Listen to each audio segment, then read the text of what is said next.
So just really, I always like to ask, how many people are aware of Mrs. Fields Cookies, the brand? Okay, every single person pretty much.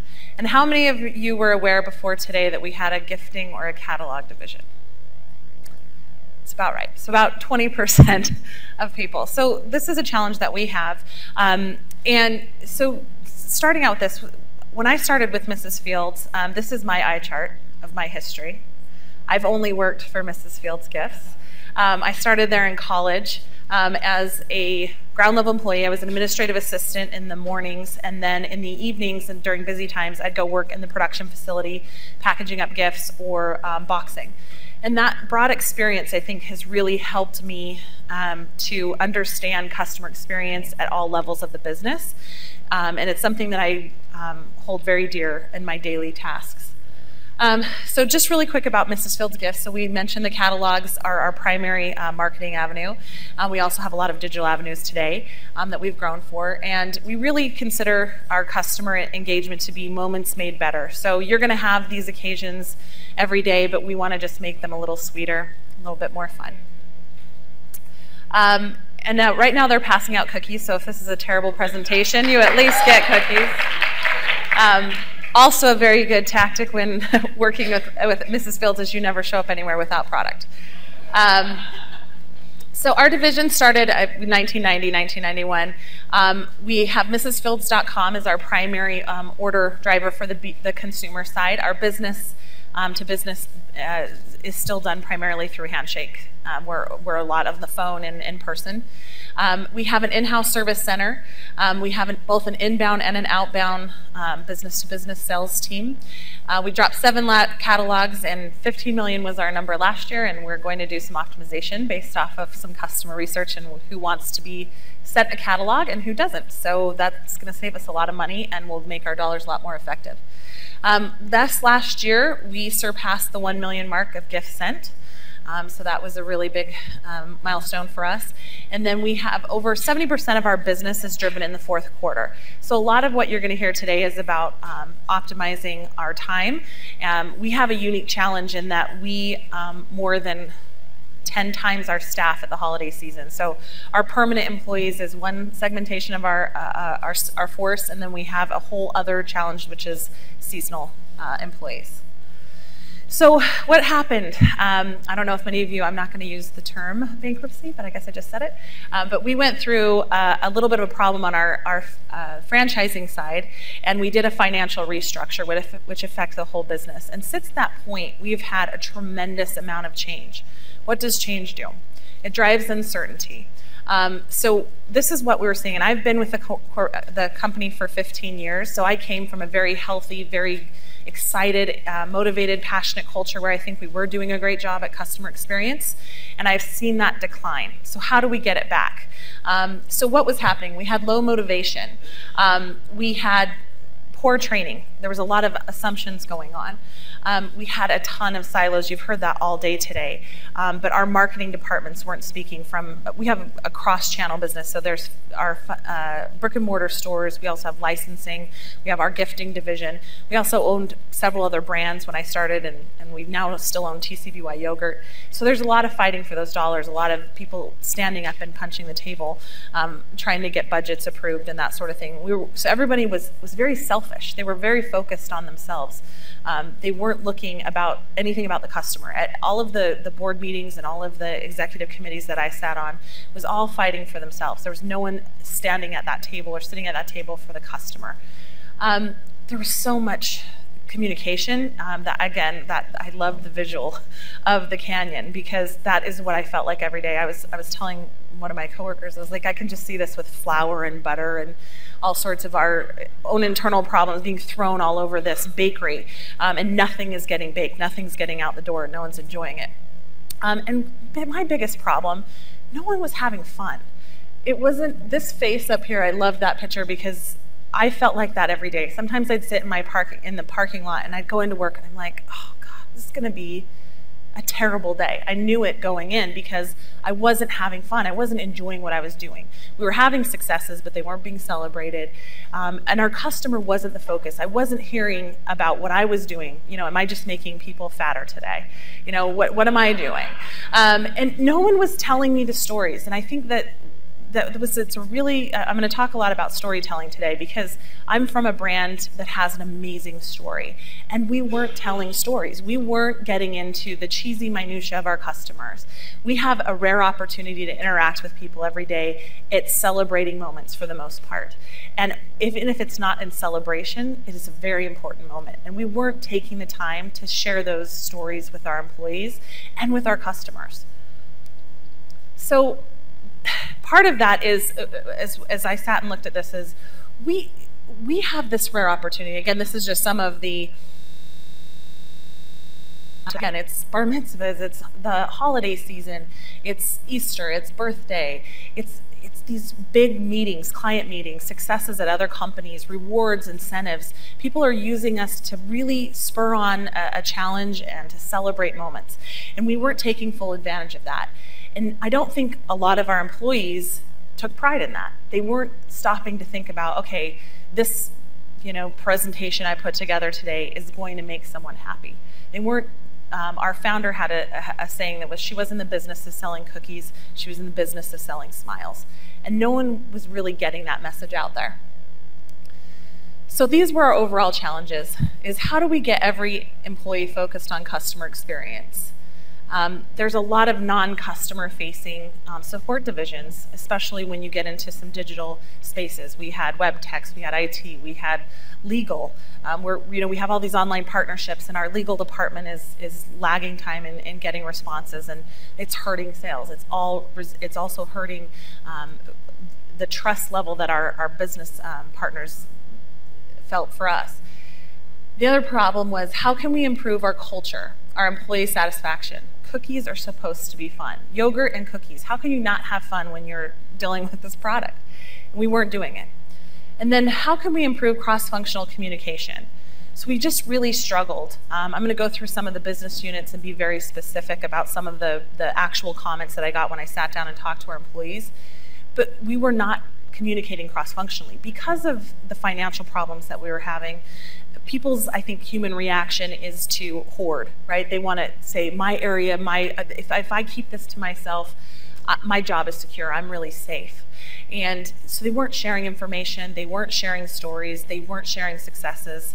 And you'd think those are the things you want to share, but everyone was keeping everything very close to the vest. And so we wanted to really conquer these. So a little bit more about gifting specifically. So we have our bakery facility, our operations team. So they're the ones that are baking, manufacturing the gifts, putting them together, making them look beautiful, putting them in boxes, and shipping them, working with UPS or FedEx or the Postal Service to get them to you. So they weren't customer facing, or at least they didn't feel like they were customer facing, because this is very much not true. But they didn't see the smile on the face. A lot of times our sales team will go to a meeting or what I just did, and I get to see everyone freak out and get excited.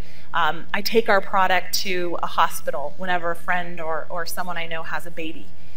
And you would have think that those nurses had not ate in a year. They freak out. There's people from level 4 that come down in the middle of the night and are stealing product from this, woman that just had given him birth. And it's amazing what the product can do, but they weren't seeing that. They weren't customer facing in their eyes. They were process and efficiency oriented. And I think there was a question earlier in the general session about how do you get executives, people that are focused on efficiency and process, how do you get them to understand that it is worth a little bit more to give that experience? We had that problem. We have a huge language barrier. So this was, and maybe unique to our business, but a lot of our production force is from Latin America and South America, and we had a huge language barrier, and it was impeding the way that they interacted with each other and felt that they couldn't learn and grow a career path. So again, I'm going to talk about, just to show you the numbers, the seasonality. So we have 48 permanent employees in our operation. We go close to 400 seasonal employees for the months of November and December. It's amazing how we do it every year. I don't understand it myself. Little opportunity for education or growth. So people were hired for a job.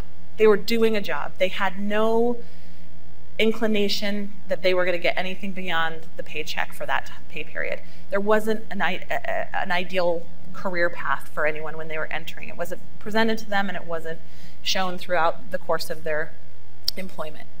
Our employees they felt undervalued and not connected with the strategies. So if I would have gone out to the floor a year and a half ago and said, what's our mission statement? Well, first of all, I probably couldn't have communicated that to a lot of our employees. Second of all, I would have gotten a blank stare saying, I don't know, I work in the bakery. I work on, I sticker cookies all day. I don't know. What does that have to do with me? They didn't understand it. And they don't really matter to the business, right? They felt like a number. They're lower paid. They didn't feel any connection, no emotional connection to our overall strategies. And this is the reality that we were sitting in just a couple of years ago. On the sales side, so we have the B2B service center, we had B2B inbound, and so those are traditional call center environments. Then we had this outbound sales force, and there was this tremendous hierarchy of, well, the outbound salespeople, they get commission, they get benefits, there was this us and them mentality going on internally, and they literally sit across a cubicle from each other. But there was friction, there was this tension internally. 15 permanent people, again, we ramp up tremendously to go to 50 seasonal people that come in. Some of the statements that they told me were, we're the only ones connected to the customer. We're the only ones that have any effect on what the customer is. They were feeling like they were the superhero in that regard. We get to deal with everyone's mistakes. So they feel like we're doing all the work, and then we have to put up when, Miguel does it wrong. I have to deal with his mistake, and he never has to deal with his mistake. They took all this ownership of all the problems in the business. On the marketing side, again, they didn't feel like they were necessarily customer-facing, which is absolutely wrong. They also felt like they had so many channels with different needs that they were pulled in all these different directions. They were in the confusion that we saw in that visual of the canyon. And they weren't getting feedback. So a lot of times they wanted to solve problems. They want to hear those customer stories, but they weren't getting that feedback. They were just saying, fix this functionality. We need this piece of data, or this email has to be done at this time. They weren't really getting the backstory behind it. They were just getting little pieces here and there. All we're good for is putting out fires. So all we do is solve problems. We're not, again, no one's connected to the strategy. So, not to pimp the conference too much, but myself and Barbara McKinney, who's sitting here for my team, we had 2 people here last year. We have 5 people this year.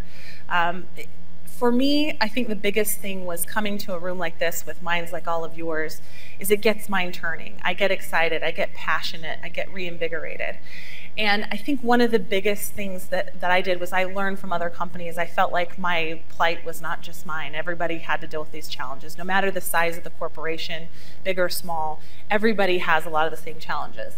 And we heard a lot of things, and I'm going to talk just a few of them today, but we literally took detailed notes from a lot of these. I mentioned just a few of the really meaningful presentations that we went to, and we took them the next day. We took them into our office and we said, how can we implement this? Was so cool, this had such an effect on me.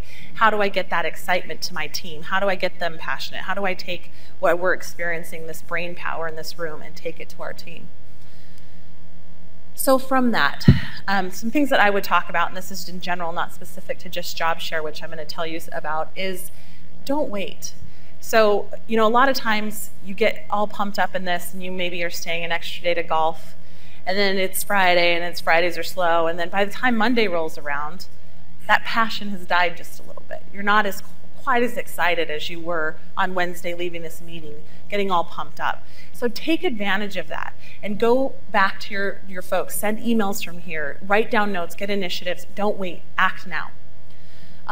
So what we did next was build this foundation. So I went out and I met individually with my employees. The other thing I should admit to, which I don't know, my HR person's here, if this will get back, but I went what I call a little rogue. So there is a lot of bureaucracy, there was a lot of budget challenges, all that sort of thing. So I didn't really ask for permission. I just decided, what do I affect? So I can't get money, I can't get budget approval without talking to somebody, but I could certainly affect my sphere of influence. I could affect my employees, and I could affect my employees' employees. And we could have little meetings and little changes in our day that would go under the radar. And not like we were doing anything bad, but just how do I personally change the culture? How can I start to make that difference right away?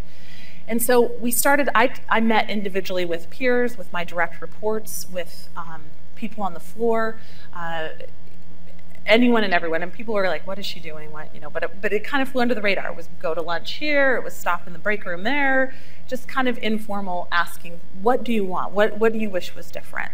Kind of sharing, you know, I'm a little bit miserable. You know, do I feel this way? Do you feel this way? And getting people to open up and talk to us. And then I actually listened. So I think that there's a difference between asking the question and then really hearing their plight. A lot of time I didn't understand it. I might have gotten defensive because it was against things that I put in place. I'm, you know, managing everything but the operation side. And so some of it would have been personal against me, but I took that out and said, oh, I can see that. I guess I can see that, because the truth is the truth. The facts are the facts. We looked at pressure points. So I started at areas where I knew we were having huge problems. So our corporate sales team was having a tremendous amount of friction with our operations team. Not much of a mystery there. They want to please their customers and get as much revenue as we can. And operations doesn't want to change processes for one-offs or one customer. But those differentiating points that we're able to execute is what gets some of those big deals. So there was just this natural friction. So I started thinking, well, why is there friction? Well, is it because our production team doesn't understand that that's what we have to do to close a sale? Maybe. Is it because maybe our sales team is proactively selling things that are difficult to do, but they don't, you know, how hard is it? It's just one order that piles up and piles up and piles up. So I started to see this gap of there's just not empathy, there's not understanding. Both on the customer side, but internally, it has to start with our employees. They don't really even understand each other. How are they going to understand our customer? How are they going to execute at a high level and really be customer focused if they can't even have empathy for the person sitting next to them? So train the trainer. The other thing that we did, we invested more money and hired a trainer that had a tremendous amount of field experience and had done this sort of thing before. So they're really energetic.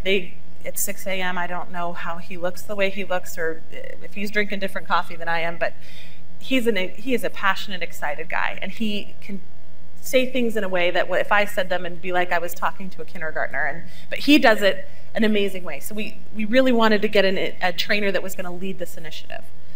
And then at that point, once I had data points and facts, I went to our CEO and our COO, and I said, look, this is the problem. And I showed them. There was a question in the earlier session I wanted to mention that said, how do you get, when you don't have direct ROI, how do you get executives to spend money and focus on this? How do you get boards and investors caring about customer experience? And I would tell you the #1 way is to somehow pin them down for a meeting and listen to calls. Have them go to the store and watch, painfully watch us do it wrong. They will write the check immediately. No one wants to be on a losing team. No one wants to raise their hand and said, we treat people poorly. We do it wrong. No one does. And so that is the first thing I would tell you, is bring them frontline. You know, myself and for any of you managers, I take calls every month, both on our B2C and B2B side. And I've had managers that have said, you need to delegate, you need to get this off your plate so you can move on to strategy. And I would tell you that I learn more on a call than I ever did going anywhere else, because our customer is happy to tell me about it. So I think that's really important. And then we got buy-in not just from management, but I also got buy-in from my peers. So I went to the operations side and said, look, this is important and this is why it's important. This is what your employees are saying, and this is how it affects our metrics. And I spoke in the process language that he understands and used acronyms and things, and I was pretty proud of myself. Because I don't normally. And then I got HR buy-in. So I said, look, we're going to start telling stories. This may make us uncomfortable internally, just like the customer stories do. You know, we have employees that have been slighted. We have employees that haven't been treated right. They're under-recognized. They're underpaid. We have to be willing to be transparent and tell those stories, acknowledge what we've done wrong, and move forward.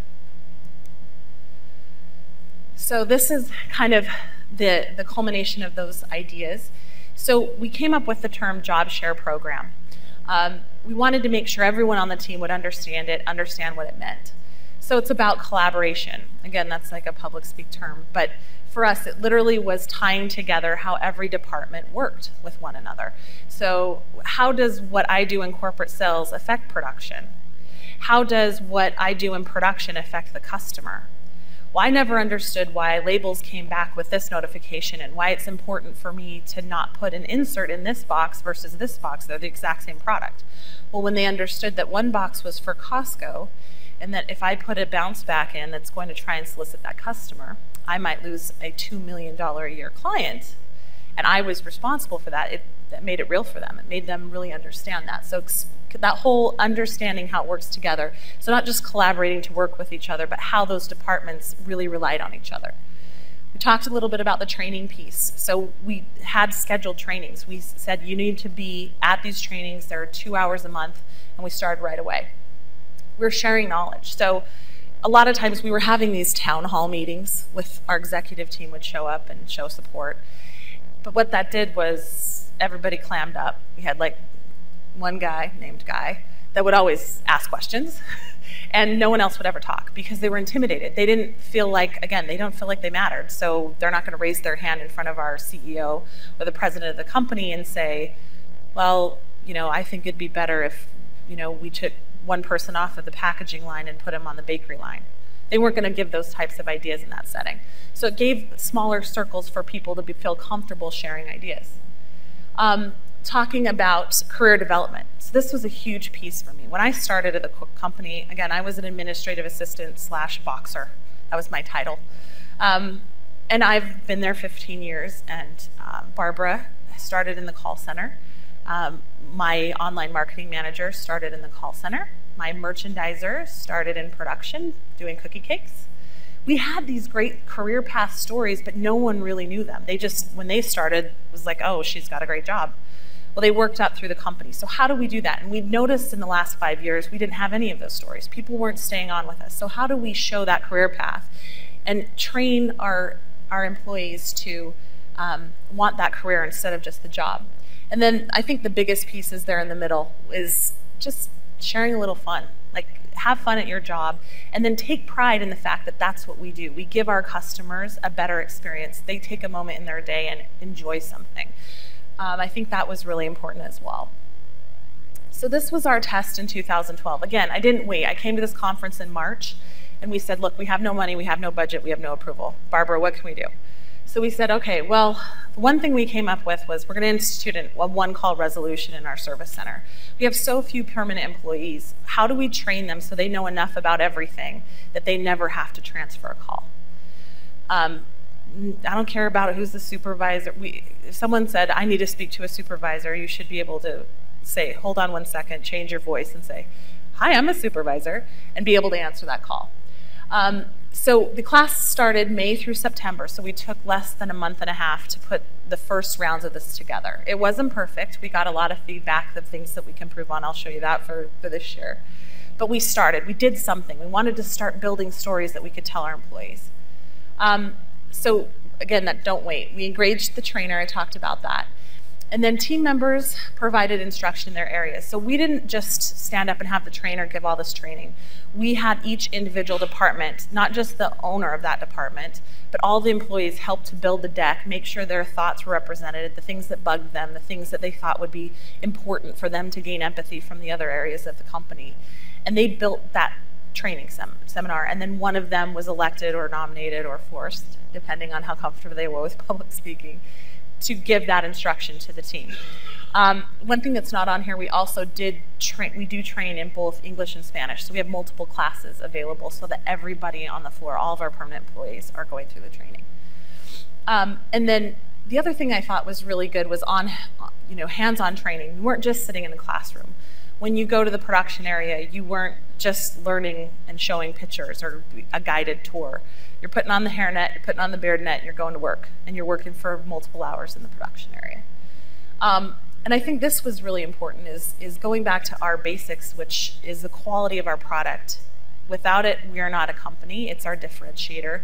So that kitchen staff, which happens to be the lowest paid area of our organization, ironically, is the most important. The quality of that cookie coming out of the oven, or that brownie, or that cake, or the mini muffin that we do, is the most important customer interaction that we have that keeps them happy and coming back.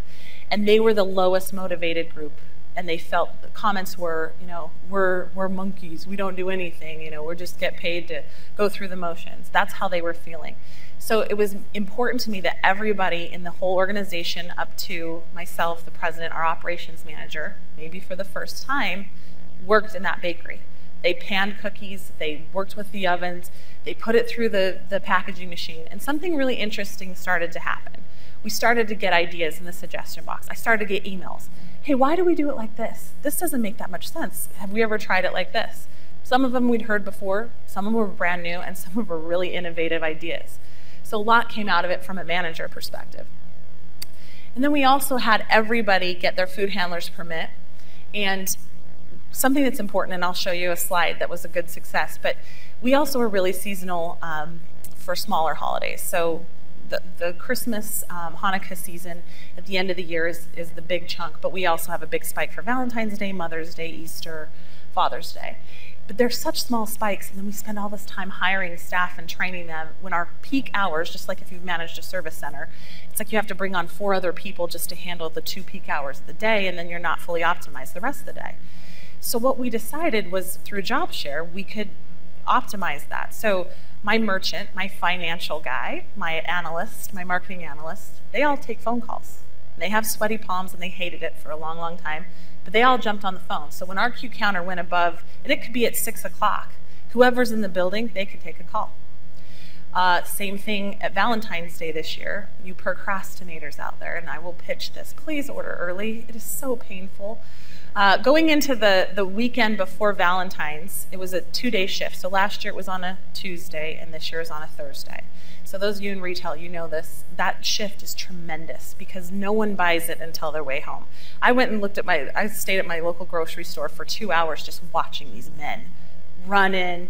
And like by the end, I think they were buying plants. I was like, yeah, well, you should have gone in early. But going into that weekend before, we had a tremendous deficit. We were down like 56% year over year in our sales. And my board was calling me every day, what's going on with the numbers? What's going on with the numbers? We procrastinated. So the last 3 days, we made over $750,000, which for us is a big number. But we made up not only that 56%, but an additional 8% in 3 days. And that's ordering and shipping. People want it today, shipped today. My busiest 2 hours of the entire Valentine's Day season were our extended cutoff hours on Wednesday before getting overnight shipping from noon to 2 p.m. So that presents a big challenge for seasonal staffing, bringing people in and then just, you know, you're paying money, investing for something that may happen, it may not happen. So what we did is we sent people in the front. Our entire office staff for those 3 days worked in the back. Not for 1 hour, not for 2 hours, for the majority of the day. And it really helped us. So after the phone calls were answered and they had been shut off, people went in the back and we made the UPS truck. So it was really important. We offered ESL classes at no cost to our Spanish-speaking employees. That's something, again, we're doing this year. It offers career growth, not just with Mrs. Fields, but as they want to grow their career maybe any other place. And that was in the morning, so it was partially on their own time, but partially an hour of it wrote into the workday. And again, we paid for those classes. And then just sharing those stories throughout the organization of all the opportunities that we have. So this is really small, but I'll go through. So some of the results from that brief, and the other thing I should mention, because of our business, we stopped the classes in September because October, November, December are so busy, we don't want it to be a distraction. Plus, there's a lot of seasonal people there that are like, well, why don't I get to go to the classes? So a lot of reasons. We had a lot of stronger employee engagement. People were showing up smiling. They were asking questions. They were engaged in meetings. We had a lot more comments. We had employees helping each other out unsolicited. Before, when I'd have to walk around and say, hey, it's really busy over here. Can you guys come and help us fold and stuff labels? Or can you run in the back and help? I had people coming to my office, going to our operations director. Hey, what can I do? I know we're busy. I understand it. Seasonal workflow management improved utilization. Cross-departmental applications and job postings. So we saw this influx of people that said, hey, I now understand what that department does. So when an internal job posted, a lot of people applied for it. We didn't see that before. On the office side, we had 4 internal promotions, and only one of those was hired externally. So 4 opportunities for employment came up, and only 1 of those was hired from outside the organization. All of the others were filled from internal talent. And then we were able to promote 7 new line leads in our operations area where we were really not compensating as well as we should have. So that was something big that we did, and again, building those stories of improvement. And then we started weekly stand-up meetings where myself or other members of the team would go back to production. We'd post Facebook pictures on the wall of people receiving that gift. We'd tell reasons why they bought, not just monetary reasons. So we would tell, like on the B2B side, hey, this is a $70,000 order. This is a $2 million customer. But we also got them to understand, you know, this is Mike's birthday, and we made his day at work, and everybody came over to his cubicle and made him really happy. And we'd share those stories that we were getting in through either social media or email. I think the performance improvement, so what I was able to take to get funding for this year and grow the program. So the one called resolution in the service center. So we had a 4% reduction in customer service handle times, which it just started towards the end of the year, so we're pretty happy about that metric. Our QA scores were vastly improved. We had better cross-functional interaction between the B2C and the B2B sales teams. They're friends now. They don't feel entitlement, us, them. 30% reduction in the transfer calls between departments. This was a huge improvement in customer experience. We didn't have to transfer phone calls. Everybody felt comfortable answering, oh, it's a B2B call, I can still answer it in the service center. So that was really important. And then just a more empowered team, people feeling more confident in speaking up. Conflict resolution, we had less manager involvement. People were solving their own problems. They weren't taking a lot of things, and that just saves time and efficiency during a busy holiday season. All of our office staff were trained into the key production areas, improved satisfaction surveys with employees, decreased turnover and holiday staffing. So people were sensing it was fun, and when that seasonal staff come in, they see that and they want to work there. So they're more encouraged to do a good job and not leave. We saved $22,000 in those 3 days I mentioned between Valentine's Day from not having to hire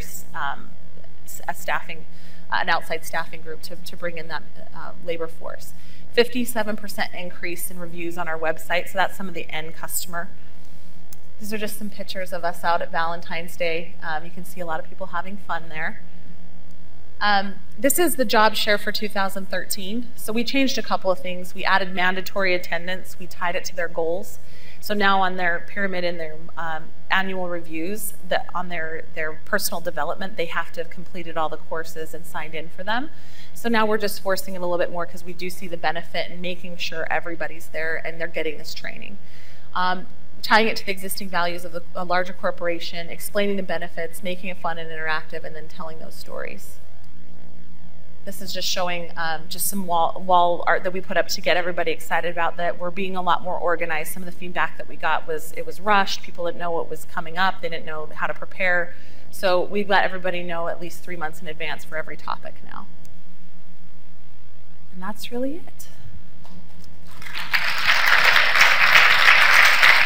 Any questions?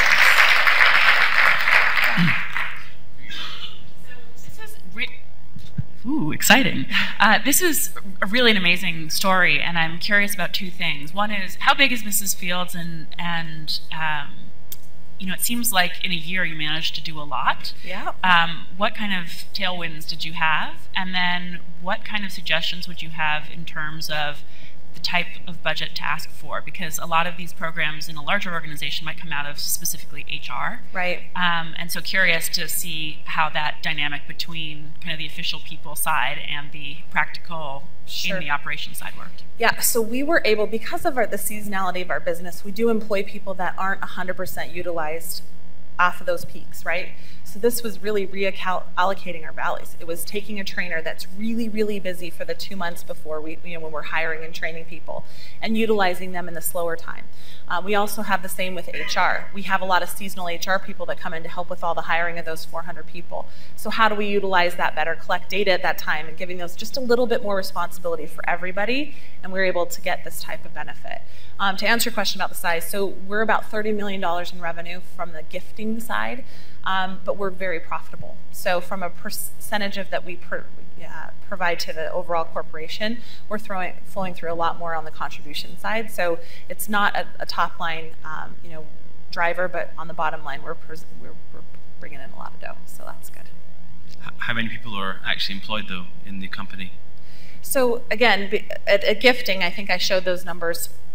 We have about 85 to 90 permanent employees at any given time, and then we do go up to about 450 seasonal staff during November and December.